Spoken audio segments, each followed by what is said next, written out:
Esiet sveicināti šovu 103 maija izlaidumā. 103 ir šovs, kur es iesaku pa mēnesi redzēto. Sāksim ar mūzikas segmentu. No jaunajiem izlaidumiem vēlos ieteikt grupu Igora ar dziesmu ADHD.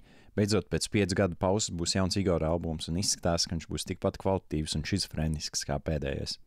Nesen, manuprāt, viena no talantīgākajām nometāla grupām Tala izdeva jaunu singlu, kurš sauc What We Know. Izskatās, ka sagaidīsim vēl vienu kvalitatīvu albumu no viņiem. Grupai Honning Barn februārī iznāca jauns albums. Viņi ir grupa no Norvēģijas, kas spēlē savu miksu starp punk, roku un elektronisko mūziku, kurš ir ļoti enerģētisks.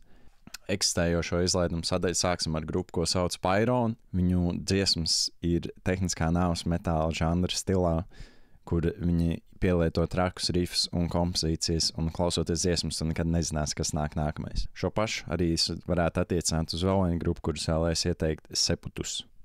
Nākamā grupa, par ko es vēlos parunāt, ir Rush. Rush ir progresīvā roka grupa, kur es jau gadiem esmu zinājis, bet nekad es nebiju paklausījies viņu materiālu, jo visu laiku man bija tāda negatīva stigma saistībā ar progroka žanru. Man liekas, ka viņš varētu būt vienkārši karlaicīgs. Es ļoti nožēloju, ka es ātrāk nebiju viņus paklausījies, jo materiāls ir tiešām lielisks un pat mūsdienās viņš izklausās ļoti labi. Ja tu meklē kaut ko līdzīgu grupai Mr. Bungle, tad es iesaku kaut ko, kas ir bišķiņ tehniskāks un uz nāves metāla puses.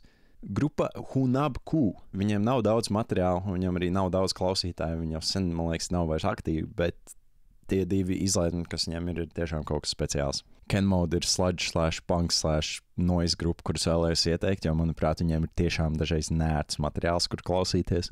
Kaut ko līdzīgas varētu teikt par grupu Tantifaxeth.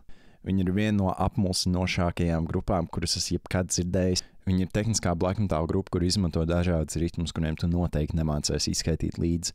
Noteikti grupa, kurus tev ieteikt, ja tev patīk grupas kā Carbomb, kas spēlējas ar laiku. Nākamā grupa ir Alcest. Alcest ir black metal/shoegaze grupa. Viņu materiāls pēdējā laikā ir palicis maigāks, un tāpēc, ja neesi liels metāla asuma fans, tad es tev ieteiktu viņus paklausīties. Un beidzot, es vēlos ieteikt šo klasisko disko albumu no grupas Bee Gees, Spirits Having Flown. Kos no filmām vēlētos ieteikt šomēnes?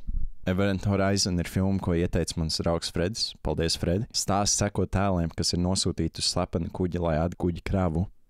Un filmā ir redzams, kāda negaidīta pavērsieni notiek viņu gaitā. Hellraiser ir klasiski šausmini, par kuru es vienmēr biju dzirdējis, bet es nekad nebiju redzējis.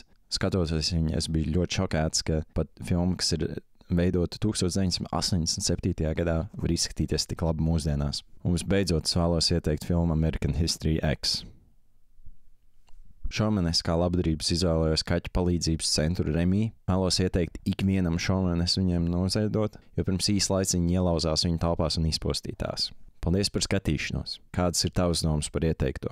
Un ko tu pats vēlētos ieteikt citiem? Padalies ar savām domām komentāros. Līdz nākamajai reizei!